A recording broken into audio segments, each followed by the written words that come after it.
Awesome. Good to have you here with us, Sharon. I'm so happy to have you here with us, knowing how much we're going to benefit from your wealth of knowledge today. Just 2 days ago, I was reading your new resource on transforming a nonprofit into a multi-million dollar organization using your four-step resource development process. And I'll tell you, I was really blown because I know this works. And I want to ask some very key questions on this four-step process that we can provide our audience more understanding on how they can get their organization to that $1 million mark. So, for the very beginning, let's get started. Tell us more about this four-step process, this resource development process that you think can transform any organization that you have used in helping organization transition into that $1 million organization that we've always wanted. Well, first of all, thank you for having me today. I'm always excited to spend some time sharing, wisdom and knowledge about what we do. There is, organizations out there that are struggling, and we really want to work with them to help them move from surviving to thriving. That's why we developed this plan to really help move them to being $1 million organizations. And so we don't think it's out of their reach. And that's why I came up with this transforming your nonprofit into a $1 million organization and looking at the four steps to do that. And so hopefully today we'll cover that. The first stage is recognizing your nonprofit's leadership and what does that look like. The second one is going into that phase of strategic visioning and organizational development and planning. How do you build a development plan and an operational plan? And then building the right infrastructure. We do a lot with helping organizations build that infrastructure from board recruitment and everything in between. And then the fourth step basically is helping them to collectively focus on developing fundraising strategies. And so that's the four steps in a nutshell, but I'm sure you're going to want to know more about each step. Awesome, awesome. Thank you so much. And the interesting thing about this four-step process is how concise and robust this process is. Because I see it encompasses every important aspect that's necessary to raise money and also grow an organization. So let's talk a bit about the very first step of the process. You said recognizing the leadership of your organization. What does that look like? And why should anyone even think about their leadership at all when they're talking about resource development, when they're talking about raising money? Absolutely. I was on a call this morning with a founder who has a nonprofit here in the US that's servicing Haiti. And the first question I asked him was, how long has your organization been in existence? And he said 2 years. And I said, how many board members do you have? He said 3. And I was like, do you have a 501c3? Yes, we do. And I said, who are those 3 people, the officers that you use to incorporate your organization? He said, yes. So I had to pause because when we talk about recognizing your leadership, your organization cannot grow unless you have individuals who are committed advocates for your organizations, that they have come in and they have been trained, onboarded, know their roles and responsibilities. And so the first step that we take is doing a board comfort survey. That wasn't extreme, having only 3 members, but many organizations that are founder-led organizations have board members that are there but are not active, board members that are there that are not engaged, board members that they selected, family and friends, so they can get their incorporation, but they're not actively in doing anything around advocacy and supporting the organization financially. So conducting this comfort survey allows us, for me, it's a really great tool for the founder or CEO or executive director to really gauge exactly where people are, what is in their heart.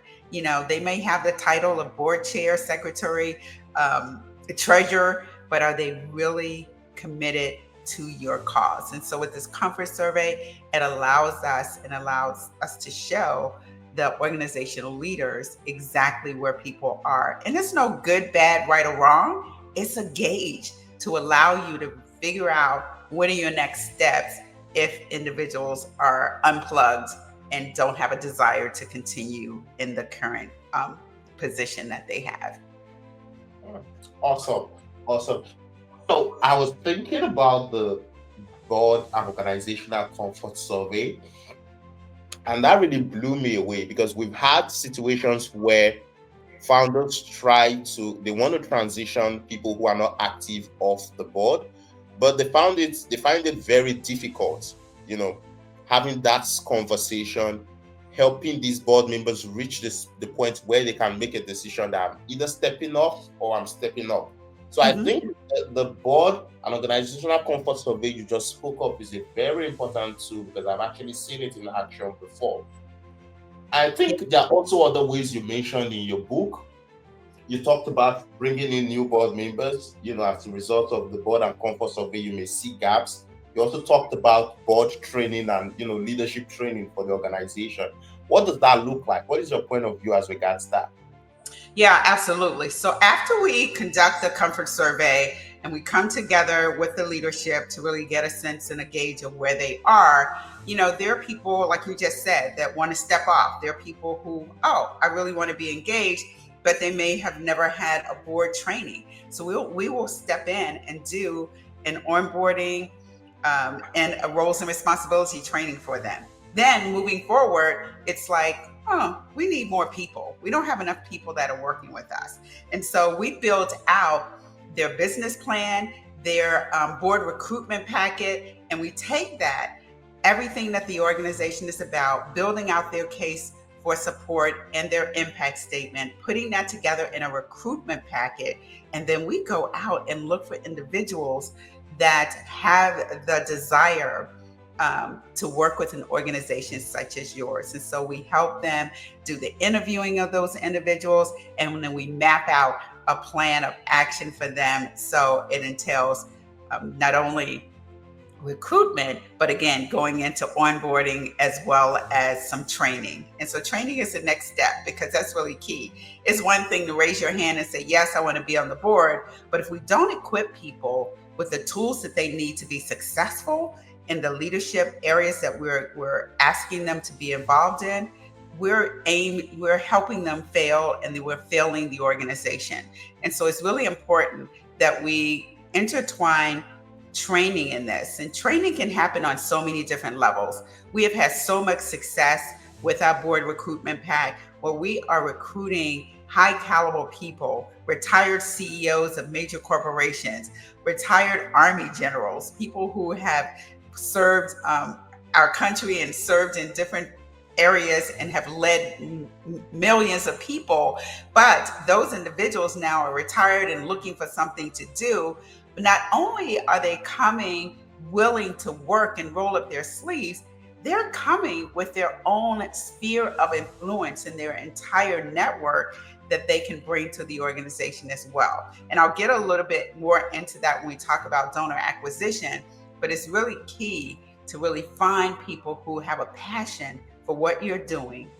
So it's not a pull for them to come and do the work to get the organization to where you want it to be. Wow, so lovely. I've experienced firsthand the results you can create when trying to bring in new board members. I've seen how, you could get some of those top level executives, some of these colonels, generals. It's really impressive what you've done so far. And in terms of training, I think I saw somewhere in one of my research where they said, you know, boards who are trained, organization leaderships who are trained are 80% more likely to create results, to reach their mission, their vision than boards and leaderships who are not trained. So I completely agree with what you said. And thank you for that concise explanation of really recognizing and engaging your leadership. I think this is basically the core of it all. What do you think? Yeah, there's absolutely 80%. I think we say that it's the 80% of the leaders who are trained are more likely to really stay engaged in the organization, but more importantly, bring in other people to support the organization's mission and the organization's vision. So, training is key. There are so many organizations that we work with that never train their board. They wonder why nothing's happening, because the people that are in leadership don't necessarily know what's going on. They need to know inside and out what the organization is doing, and that goes into our strategic visioning and organizational development planning. It's one Wow. thing to start an organization, but it's another for everyone to be on the same page with understanding the mission, vision, and values and the programs that you are going to be doing within your organization. So we spend, full days, half days working with organizations to build out their organizational plan. And this is not a stagnant plan. This is a living, breathing document where everyone has input. When I say everyone, it is individuals that you are serving, the families, the community at large, the individuals that are working in your programs. We bring everyone to the table. We do community assessments to see what the need is for this particular activity that you're involved in, because you started this nonprofit because you saw that there was a need that wasn't necessarily being met in your community. And so you stepped up as a founder and said, hey, we want to do this to fill the gap. Well, in doing that, you want to make sure that you bring all the players to the table, that they have a say and a voice into what you're developing. Why is this important? Because then you get buy in, and everyone then is your champion, and they are supporting you every step of the way, not just financially, but with volunteerism, with helping to host events. You name it, they will step up with all kinds of ideas to support you. Your organizational growth cannot happen and exist with only merely, $500 donation or $100 donation. Again, we're talking about transforming your nonprofit into $1 million organization. And the way to do that is bringing all of these partners together, business owners in the community and others, to the table to collaboratively look at the need that you're attempting to meet. And then these stakeholders will come together to help plan what it is that you do. And I remember hearing you say, Rooney, that people who plan together execute together. And I think that that is a tagline that we should use on everything, because planning is key. Mhm, mhm. Wow, wow, wow. That's very encompassing. And Sharon just went on straight on to the second step, exploring strategic visioning and organizational development planning. And I like the fact that you're very heavy on collaboration, you're very heavy on collective participation. And I think that's really what makes the difference between a successful strategic visioning and a failed strategic visioning, because it's very easy to pull up any plan, but who's going to bound behind that plan? Who's going to support that plan to work? And I think that's really why your point is really very, very important. And I really appreciate you saying that. What role does Solutions Matter play in helping organizations facilitate this process? What role do we play? That's, well, we want to do it all. We want organizations that are struggling and they're ready to throw in the towel, and they just are feeling hopeless and helpless because they don't have an engaged board, or they don't know where the next dollar is coming for to pay for any programs. And they're just out there trying to figure it out. We want to engage with you to help you build a structure with these steps. And we have testimonials of organizations that we work with, starting with someone who just had an idea, and we help them build an organization that they now have incorporated. They have a building, they're doing programs. So we want to guide you through that process to help you get there. And I think the key piece too is working with organizations that have a great vision, but just don't have the tools and the infrastructure to put in place. So think of us as your team to help you build out what you want to have happen. We want to sit with you, hear your vision, hear what you're trying to do, and we will put together a plan of action to get you there. And so we have so many organizations that we work with that come to us just with their hands out going, I don't know what to do. And they always are concerned about cost. And we tell them that's the least of your concern. Your concern should be about who is going to become underserved if you close your doors. So if you close your doors, you're leaving a whole population of people, animals, you name it, whatever the area is that you're serving, they're going to be underserved. So if your passion aligns with let's get this done, we're the team to help you do it. The next phase, Rooney, I just want to go into it because it's so near and dear to my heart, and that is building the right fundraising infrastructure. Because you can do none of this. You can be a dreamer, you can be a visionary, we can put together the best plan on the planet, but unless you have the money to execute that plan, nothing's going to happen. And so we, over the course of personally me, over the course of the last 30 years, have raised $250 million for organizations because we've used these methods. We have built their infrastructure on, like stair steps to get them to a place where they now can do some donor acquisition. We do market studies. We do a fundraising audit. We help you build a robust resource development program that will help you generate the dollars that you need, not by just running after a grant or having this event or that event. It's strategic. And we make sure that we bring in people, organizations, businesses, corporations that have a passion for what you're doing, but also have the resources to help you get there, that they're ready to write that $100,000 check. So that's who we are, and that's what we do, and that's what we love doing. Wow, wow, wow. Now, the thoughts, what you just said about writing the $100,000 check brought something up to my mind. And I'm going to take you back to strategic planning, and then we're going to come over to building the fundraising infrastructure. Okay. So one of the things I've actually seen is the fact that lots of organizations do the year-to-year fundraising, which can be very exhausting. But with a good strategic plan, right, you can be able to capture that real amount, that real money you need to create sustainable change and really go after it so that you have the resources to successfully or sustainably run your organization while creating the impact you intend to create. So one of the things we've seen is strategic planning can help you, reach that lack mentality, because like you said, most organizations end up underserving those they're supposed to serve because of the lack mentality. They feel, there's limited resources, so they have to plan around that limited resources. But a good strategic planning helps you open up your horizons so that you have a real robust plan that successfully, meets the need of the people you serve, rather than just solve the symptoms or just scratch the problem, right? Thank you so much for that.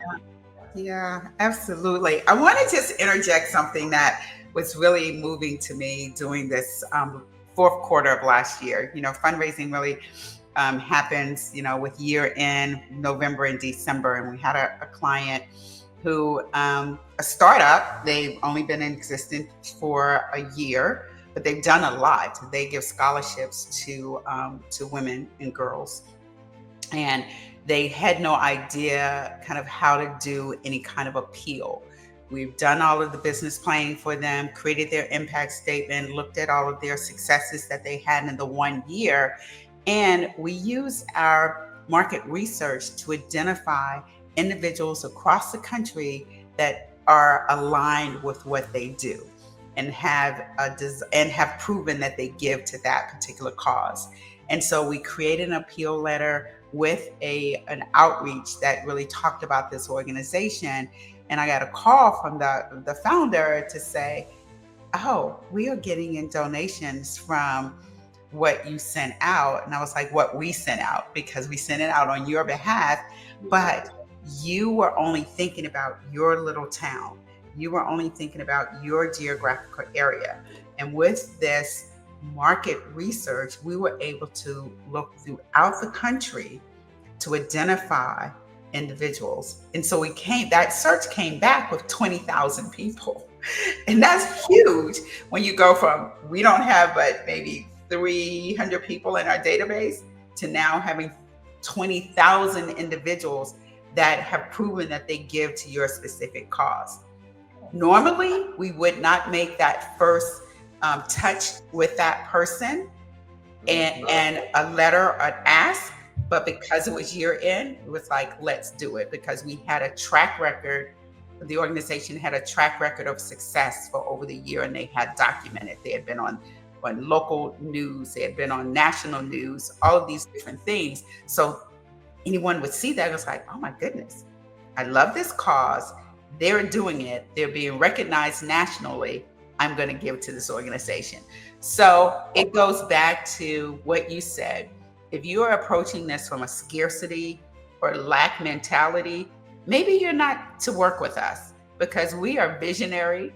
We know that there is no lack and there is no scarcity. There is an abundance out there. And there are philanthropists and individuals out there who have a passion for what you have a passion for, who want to give to your organization. They just don't know you.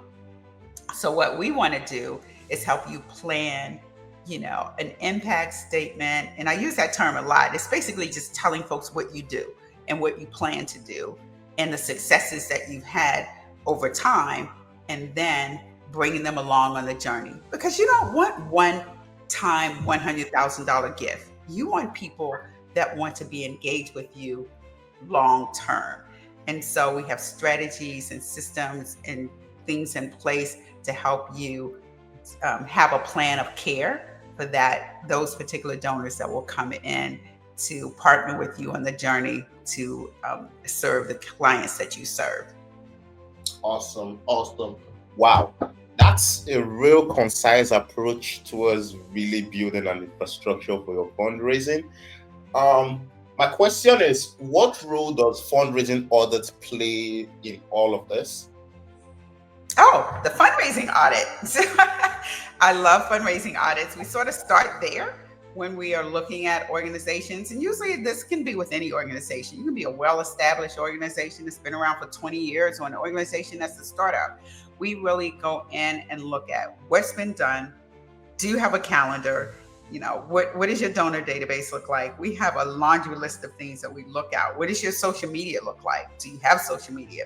We look at everything to begin to look at what strategies we need to employ to help you build this $1 million organization. So the audit plays a key role. And it plays a key role not only for our knowledge, but it also plays a key role for organizations that are thinking about hiring a development professional.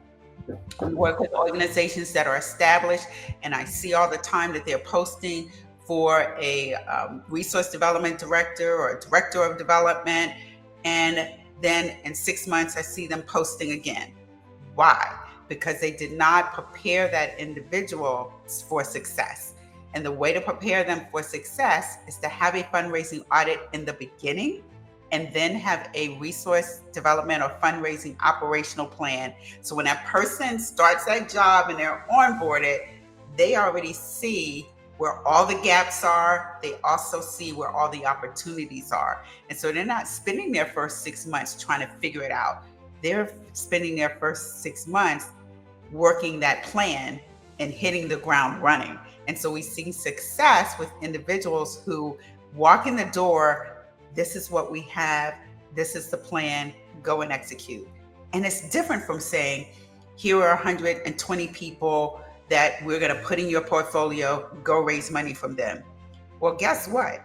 Maybe you don't even know who those people are. And with our wealth screening, we will provide a profile of individuals. So you're not just getting 120 names and saying, this is your portfolio, go raise money. You're having a streamlined, tailored group of individuals that we have screened through the wealth screening, that we know not only have the propensity, affinity to give, but also the capacity to give. Because I can give anybody a list of 120 people and say, go raise money. But if those 120 people don't have a dime to give, you're wasting your time. And then that's why you have this revolving door of fundraising professionals that get burnt out because they are on this hamster wheel of chasing dollars opposed to building relationships. And that's a whole nother subject for another time. Wow, wow, wow, wow, wow. Well, all what you're just saying, what's coming back to my mind is the Mhm. word you've always used. Fundraising is a science, is an art. You need to be able to know the science of fundraising if you want to see results. So I like the fact that this infrastructure process you're putting forward is a very scientific process. Like you're really collecting the names of prospects, people who have the affinity, propensity, and capacity to give to a cause. And then you're taking those information, you're screening them, understanding who you're dealing with, and then creating a tailored strategy for each one of them. I think that's a whole top dog game. I think that's what we'll call it, right? Yeah, I like that. Good. Yeah, Yeah. wow. So let's go on to the final step. We may not have all the time, but let's go on to the final step, the fundraising itself. Now you have a list of people, you've done the screening, you understand who they are, you have your plan of care, you know how you want to reach out to them. And I saw in the resource you released on how to transform your organization into a multi-million-dollar organization, that there's a process to actually reaching out to these people. I saw you had a process of initiating relationship, nurturing, cultivating this relationship. Can you walk us through what that looks like? Absolutely. Well, first of all, I'm excited that we put together this resource. And so make sure that you find that resource or give us your email so we can send it out to you. It is free. It is your guide, your step by step guide to transforming your nonprofit to $1 million organization. And so hopefully you can use that. Reach out to us if you have any questions about the different steps. Nurturing those individuals start with any relationship. You don't go on, your first date and ask the person to pay for dinner if you invited them to dinner. I don't know of an example, but when you're nurturing a relationship, you want to make sure that you are on the same page. And so when you are beginning to connect with an individual or family, a foundation, even a corporation, anyone, you want to make sure that you are sharing your story. And so, sharing your story with them, that you're connecting with them in a way that they understand what you do. But the key piece of nurturing relationships is listening.